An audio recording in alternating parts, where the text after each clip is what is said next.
पहाड़ियों के बीच बसा एक छोटा सा नगर था। इसी नगर में एक होटल, जिसे पुराने जमाने में सराय भी कहा जाता था, खोला गया।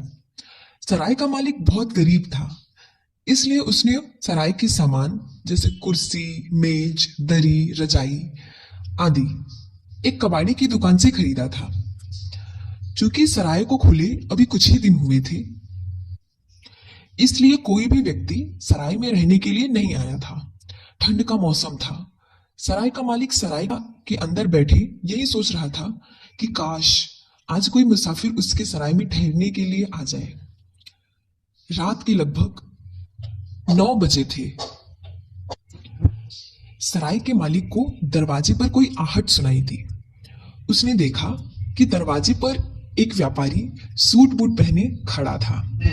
जैसे ही व्यापारी ने सराय के अंदर कदम रखा, सराय का मालिक खुशी से चिल्लाया, अंदर आइए महोदय, आपका स्वागत है। व्यापारी सराय में अंदर आ गया। सराय के मालिक ने व्यापारी का स्वागत किया। व्यापारी ने सराय के मालिक से पूछा, क्या रात भर ठहरने के लिए आपके यहाँ कोई कमरा खाली है? सराय के मालिक ने व्यापारी को सराय का एक कमरा दिखाया। व्यापारी को वो कमरा बहुत पसंद आया। अपना मनपसंद भोजन करने के बाद व्यापारी बिस्तर पर जाकर लेट गया। अभी उसके सोए कुछ ही समय हुए होंगे कि उसी कमरे में 2 आवाजें सुनाई दी, जिस कारण उसकी नींद खुल गई। ये 2 आवाजें छोटे बच्चों की थी। पहली आवाज थी, प्यारे बड़े भाई, क्या आपको ठंड लग रही है? और दूसरी आवाज थी, क्या तुम्हें भी ठंड लग रही है? व्यापारी ने सोचा कि शायद भूल से सराय के मालिक के बच्चे कमरे में आ गए हैं।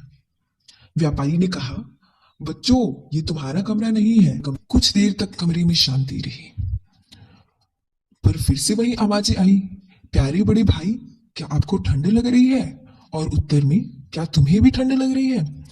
व्यापारी गुस्से से बिस्तर पर से उठा और बत्ती जलाई। उसने कमरे में चारों ओर देखा, पर कमरे में उसे बच्चे तो क्या, एक चूहा भी नहीं नजर आया।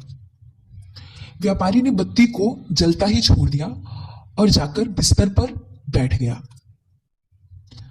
कुछ समय बाद फिर से वही आवाजें आई, प्यारे बड़े भाई, क्या आपको ठंड लग रही है? और उत्तर में, क्या तुम्हें भी ठंड लग रही है?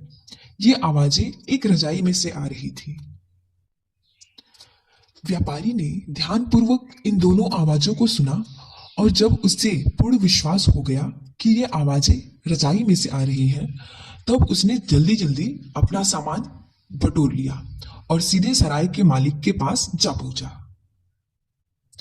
व्यापारी ने सराय के मालिक को सारा हाल कह सुनाया। व्यापारी की बात सुन सराय का मालिक गुस्से से बोला, जनाब, आपने भोजन के साथ ढेर सारी शराब पी ली है, इसलिए आपको बुरे बुरे सपने आ रहे हैं। कहीं भला रजाइयां भी बोलती हैं? व्यापारी ने उत्तर दिया, देखिए, आपके रजाई में से आवाज आती है और आपने मुझसे बुरा बर्ताव किया, इसलिए मैं यहाँ एक पल के लिए भी नहीं रुकूंगा। सराय के मालिक की ओर कुछ पैसे फेंककर व्यापारी वहां से चला गया। अगले दिन एक दूसरा व्यक्ति सराय में ठहरने के लिए आया। इस व्यक्ति ने भोजन के समय शराब भी नहीं पी, पर जब वह सोने के लिए गया तो उसे भी 2 आवाजें सुनाई दी, प्यारे बड़े भाई, क्या आपको ठंड लग रही है? और उत्तर में आवाज आई कि क्या तुम्हें भी ठंड लग रही है? इस व्यक्ति ने भी कमरे में चारों ओर देखा, पर उसे कोई न मिला। वह व्यक्ति डरा हुआ सराय के मालिक के पास जा पहुंचा और उसने कहा, महोदय, आपकी रजाई में से 2 बच्चों की आवाजें आती हैं। यह सुन सराय का मालिक गुस्से से चिल्लाया, महोदय, मैंने आपको अधिक से अधिक आराम पहुंचाने की कोशिश की और आप इसके बदले में मुझे ऐसी बकवास कहानी सुना रहे हैं। उस व्यक्ति ने कहा, जी नहीं, मैं बकवास नहीं कर रहा हूं, मैं सच कह रहा हूं। एक रजाई में से 2 बच्चों की आवाजें सुनाई देती हैं। मैं इस सराय में हरगिज नहीं रहूंगा। यह कहकर वह व्यक्ति भी सराय से चला गया। जब दूसरा व्यक्ति भी नाराज होकर सराय से चला गया तो सराय के मालिक का माथा ठनका और उसने सोचा, अब तो कमरे में जाकर देखना ही होगा कि आखिर बात क्या है। वह कमरे में गया और एक के बाद दूसरी रजाई उलटने पलटने लगा। उसी भी रजाई में से 2 आवाजें सुनाई दी, प्यारे बड़े भाई, क्या आपको ठंड लग रही है? और दूसरी आवाज, क्या तुम्हें भी ठंड लग रही है? सराय का मालिक उस रजाई को अपने कमरे में ले गया और रात भर ओढ़कर सोया।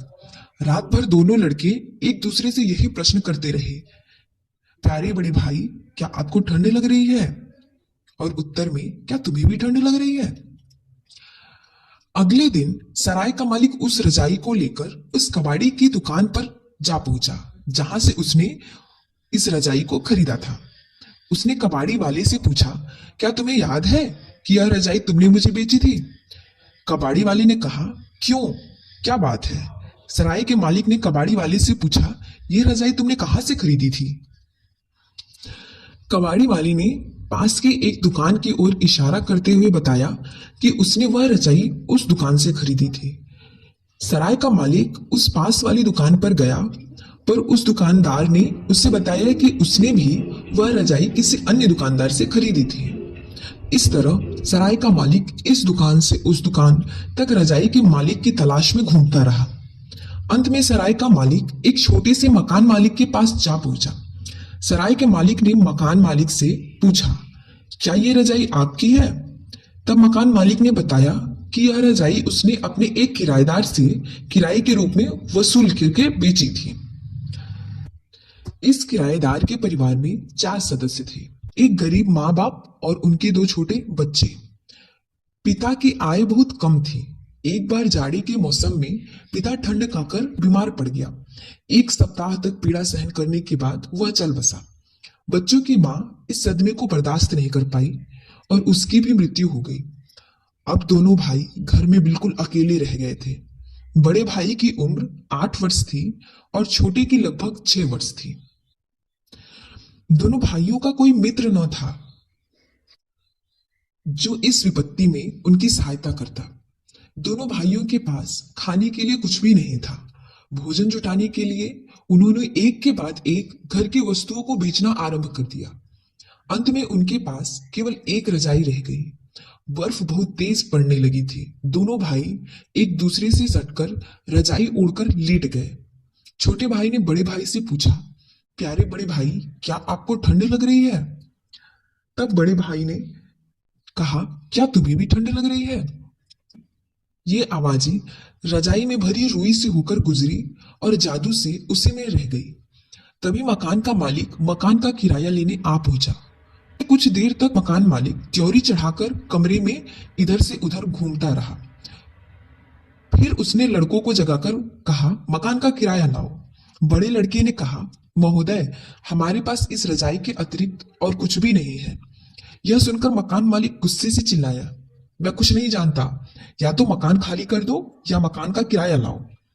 इतना कह मकान मालिक ने बच्चों की रजाई को छीन लिया और बोला, अभी मैं इस रजाई को किराए के रूप में रख लेता हूँ। यह सुनते ही दोनों भाई थर-थर कांपने लगे और बोले, महोदय, बाहर बहुत ठंड पड़ रही है और हवा भी चल रही है, हम बिना रजाई के कैसे रहेंगे? इतने में मकान मालिक जोर से चिल्लाया, बकवास मत करो, यहाँ से रफू चक्कर हो जाओ। अंत में दोनों भाइयों को घर से निकलना ही पड़ा। दोनों भाइयों ने केवल एक एक पतली कमीज और घुटने तक की पैंट पहन रखी थी। बाकी के सारे कपड़े भोजन खरीदने में बिक चुके थे। रात के लगभग 9 बज रहे थे। हवाएं जोरों की चल रही थी और बर्फ भी पड़ रहा था। दोनों भाई आंखों में आंसू लिए घर से बाहर निकल गए और उसी मकान के पीछे जा पहुंचे। वहां जाकर वे दोनों एक दूसरे से सटकर बर्फ से ढकी सड़क पर लेट गए। उनके ऊपर बर्फ की तहे जमती चली गई। अब उनकी चेतना शून्य हो चुकी थी। उन्हें कुछ भी महसूस नहीं हो रहा था, न ही उन्हें ठंड लग रही थी, क्योंकि वे सदा सदा के लिए सो गए थे। अगली सुबह एक व्यक्ति उसी रास्ते से जा रहा था। अचानक उसकी नजर उन दोनों बच्चों की बर्फ से ढकी शरीर की ओर पड़ी। वो आदमी उनके पास गया। उनके मृत शरीर को देखकर वो आदमी दुख से रो पड़ा और उन दोनों को उठाकर दया की देवी के मंदिर में ले गया। कहा जाता है कि दया की देवी स्वर्ग में रहना पसंद नहीं करती। वे यही धरती पर रहती हैं और अपने हजारों हाथों से उन लाखों गरीब आत्माओं को जो संसार में दुख, बीमारी जैसी अनेकों विपत्तियों को सहन कर रही हैं, की सहायता करती हैं। दोनों भाइयों को दया की देवी के मंदिर के एक कोने में दफना दिया गया। एक दिन जब सराय का मालिक इस मंदिर में आया और उसने मंदिर के पुजारी और वहां पर उपस्थित अन्य लोगों को रजाई में से आने वाली दर्द भरी आवाजों के बारे में बताया, तो वहां पर उपस्थित सभी लोगों के हृदय इस कहानी को सुनकर दया, करुणा और पश्चाताप से भर गया। वे सभी इन दोनों बच्चों के अकाल मृत्यु से बहुत दुखी हुए। सराय के मालिक ने वह रजाई पुजारी को दे दी। अब रजाई में से आवाजों का आना भी बंद हो गया था, क्योंकि उन दोनों भाइयों ने अपना संदेश लोगों तक पहुंचा दिया था। और वो संदेश यह था कि हम सभी को जरूरतमंदों की सहायता करनी चाहिए और उनके प्रति अपने मन में दया का भाव रखना चाहिए, ताकि फिर से कभी किसी व्यक्ति की भूख, प्यास, धूप या ठंड से मृत्यु न हो।